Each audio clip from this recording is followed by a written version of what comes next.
stava vivendo bene. Era un periodo della sua vita molto bello, che poteva durare tanti altri anni e invece si è fermato così.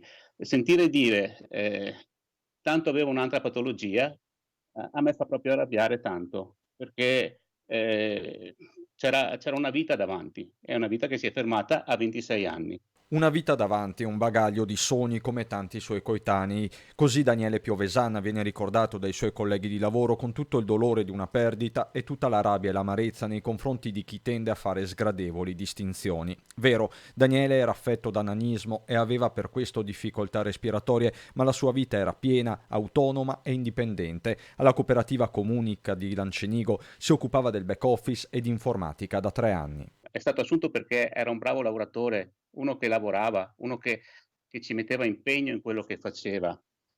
Ehm, non è stato assunto per altri motivi. Venerdì scorso si era presentato al lavoro, il respiro solo un po' più affaticato del solito, ma nulla che facesse presagire al precipitare degli eventi con il ricovero in terapia intensiva al Cafoncello e alla positività al Covid. Lo stesso ufficio di Daniele viene isolato, i colleghi in quarantena che risultano negativi, colleghi che si sono stretti attorno alla sua famiglia residente a Casier e che proprio in memoria di Lele vogliono lanciare un messaggio potente. E a me non fanno paura tanto i negazionisti, mi fa, più paura sentire delle persone dire: "Tanto quelli che muoiono sono persone anziane, tanto aveva 80 anni, tanto ne aveva 85", come se non contasse niente, "tanto aveva un'altra patologia".